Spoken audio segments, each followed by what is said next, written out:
feel like I'm losing my mind. Is everybody in the world blind? Please, Lord, give me a sign, a sign. All right, boy Triggerman, back in the lab. And today, what we have here. All right, today we got a simple job here. This is a Honda Civic, little damage on the hood, new fender, damage at the end of the door, then blend into the quarter panel, okay? Simple enough. It's a metallic job and a front bumper. Today's video is gonna be my top 1 recommendation on spray gun.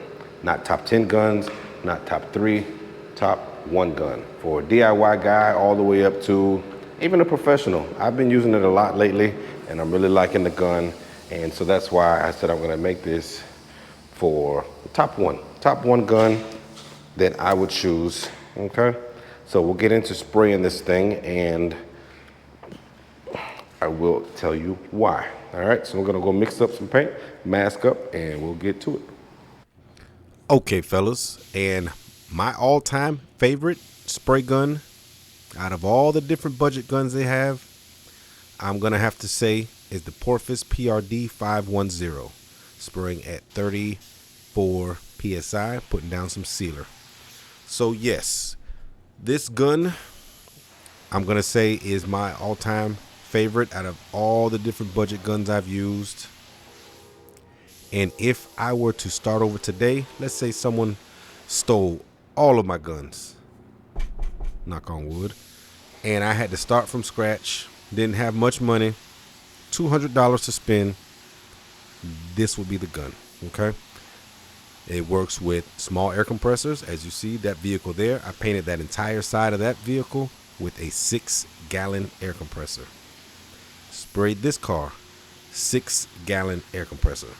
Bicycle pump, fence staple gun, nail gun, air compressor. Smallest air compressor you can find, and it sprays flawless. I use the gun also on the bigger air compressor we have, and I noticed that when I'm spraying, the compressor doesn't cut in as much, doesn't turn on as much as it does with my other spray guns. And I mean significantly less. So it doesn't even have to be if you have just a small air compressor. It can be if you have a shop that has a full-size air compressor. That's going to save on your electricity. It's going to save on the wear and tear of your air compressor. They have these nice diaphragm regulators from Porfice now. I've used that a few times and it seems to work good, holds the pressure. So you get a lot more spraying done with this gun, especially when it's paired with the diaphragm regulator. And I wouldn't even put this spray gun in a class with, say, the average DIY guys, DIY guns, like, say, the, Black Widows, what are the little cheapy guns? The Vivor, it's a bunch of them. All the little cheapy 37 PSI with the base. Okay, and as you see, metallics spray even. I spray solid colors, metallics, those pastel colors, like everything I've ran through the gun, it sprays good. The gun moves. It's just as fast as a Segola. No lie. I'm not saying it sprays as good as a Segola. I'm not saying it's going to last as long. What I'm saying is the speed. When I'm in there with this gun, I'm moving. No time to sit there and think and blah, blah, blah. Just go. And this is with the 1.3. I shot another vehicle right after this. It was a Escalade jet black quarter panel. I used the 1.0. So this same gun, but they make it in a 1.0 as well. One of these subscribers even told me that they sell it as a kit, so you can get the 1.3 and the 1.0 through Porfice. And I really have zero complaints about the gun. And it doesn't feel cheapy in your hand, even though it's made wherever, you guys, a lot of guys complain about China and so forth. But this isn't the normal products that just come from China, just falling apart. Like I have other DIY guns. I have a, what's the one? D1, the Innocraft, where a knob came off. The Eastwood LT 100 Conquerors, the fluid knob just broke off, just sitting in my drawer. I go to use them one day, the knob just break off. This does not have that feel. This is not one of those guns. You have my word with that. This is not one of those guns. It feels well built. All of the knobs feel solid. I know a cheapy gun when I feel one, and this is not it. So again, I wouldn't necessarily put this with the cheap guns at all. It does have a CFM rating of 5.7. It's 160 liters per minute.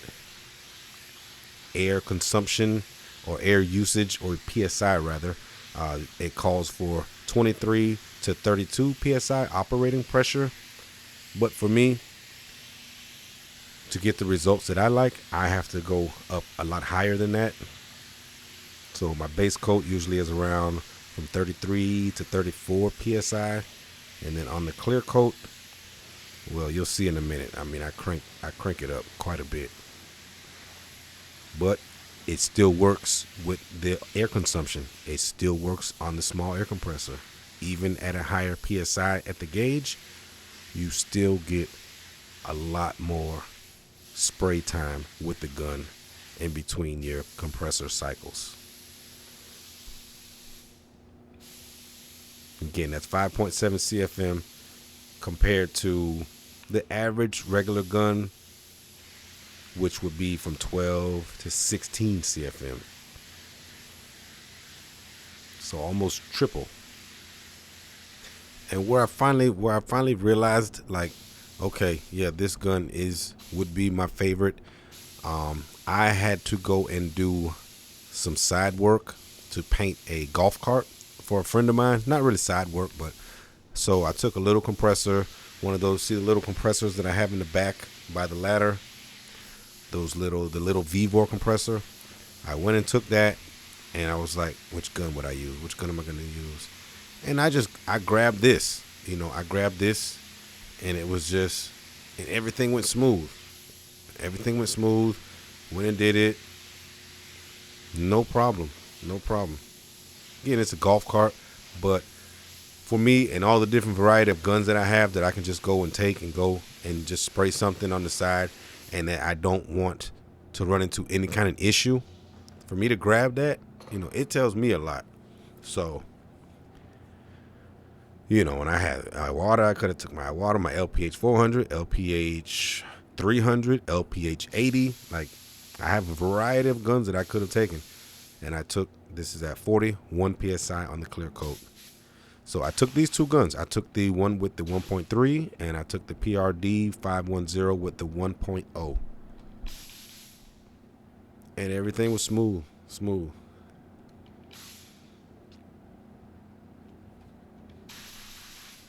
Good size fan on there, even fan. Now at 4 turns out on the fluid at 41 PSI. Again, as you see, the gun moves. It moves.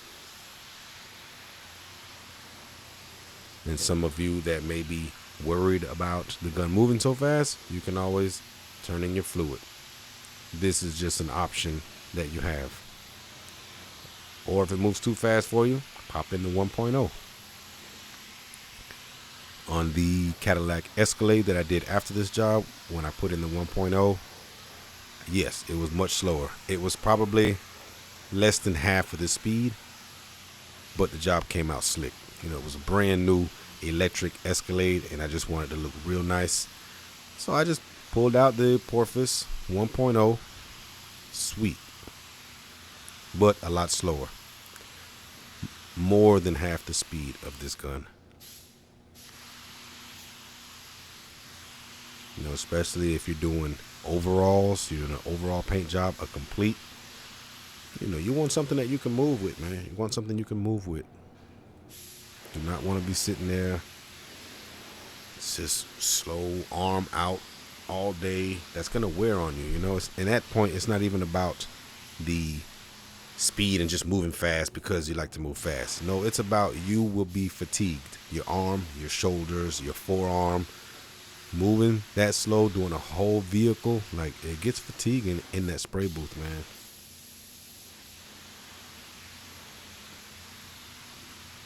Look at some of those shops where they paint like 10 complete cars a day. You know, the little Makos and USA Painting and so forth. You know, that's all they do is just blast cars all day long. Nobody's sitting in there. See, don't aim the gun up. Try to aim it down if you can, because all you'll be doing is blowing dirt back over on your hood. Dirt, overspray, whatever it may be. Just a bad habit. Don't do it. But yeah, so those guys that are spraying all day like that, 10 cars a day, 14 complete cars a day, you want something that will move, you know. Granted, you're not going to be spraying that many cars, but if you're not accustomed to spraying a lot, when you're spraying a complete car and you're moving slow, you got a slow gun and you're just sitting there watching every drip of paint that comes out and moving slow and watching it, you're going to be fatigued. You will. You will. So just something to keep in mind.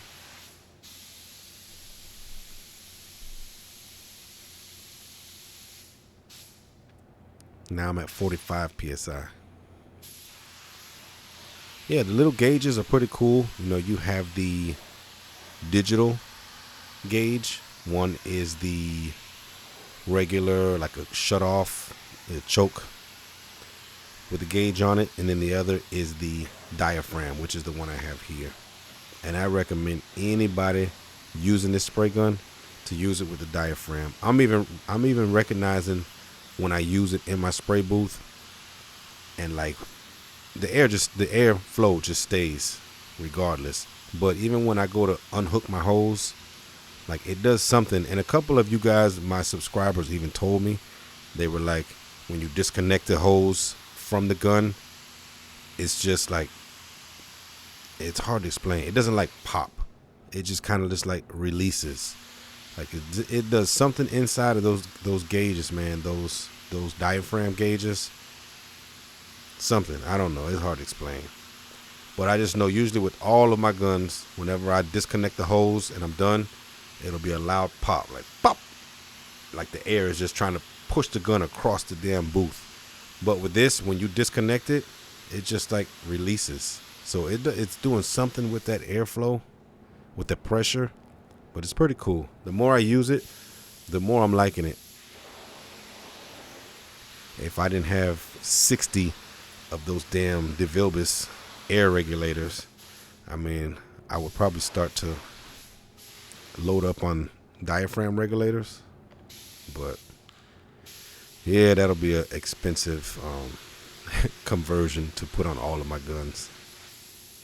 So, but nevertheless, if you're gonna get one of these guns, I highly recommend to get the diaphragm regulator with it. You won't be sorry.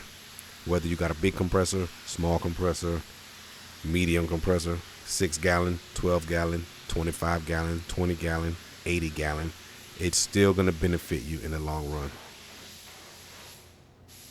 Zero fluctuations in your pressure, less wear and tear on your air compressor, less on your light bill. It's like everything to do with these damn regulators is a plus for anybody. So I highly recommend it. There will be links in the description to the spray gun as well as the regulators.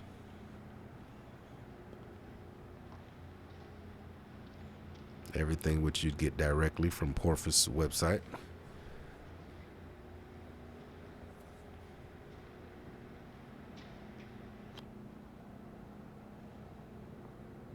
No dents. No dents in the hood. Nothing to see here. But, I mean, that's it. You don't need anything more than that, man. I mean, that's it in my opinion.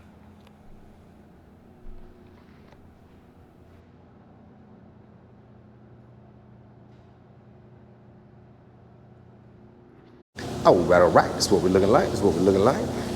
This is what we're looking like. Not too shabby.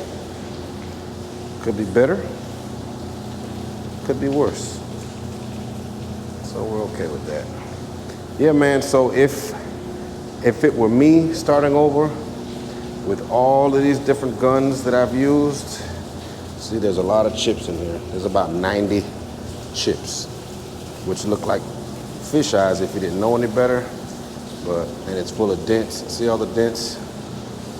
And it turns out this car comes from the exhaust shop around the corner that we deal with. They had this customer's car in their shop and they damaged some areas, so they're paying to repair what they damaged. So that's why they're not fixing all the dents in the hood, the chips, and da-da-da-da-da. So that's what's going on with this one.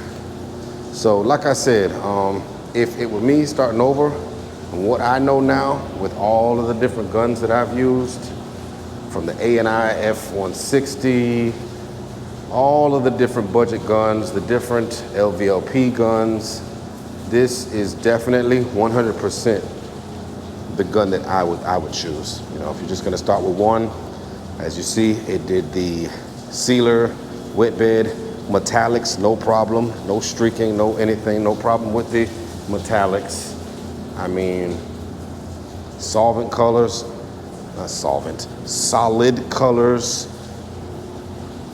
everything, clear coat, it's good. And it has some speed behind it, so if you like to move faster, you have that option. If not, you can turn in the fluid, move a little slower.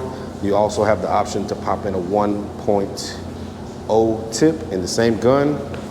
So to me, that's a no-brainer. I really like the gun. I've been using it a lot lately, getting familiar with it, and that's that. So we'll get it outside a little later in the sun and take a peek, see what we got. Here we are, a few hours later, out in the sun. Well, it's overcast, it's been raining, but you can see. The gun does very well with metallics.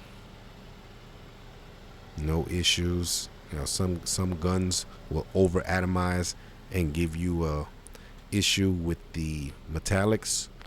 This doesn't do that. Everything's smooth, everything's good. So yeah, that's gonna wrap it up. That's my hands down best gun. If I had to start over from scratch, that's what I would do.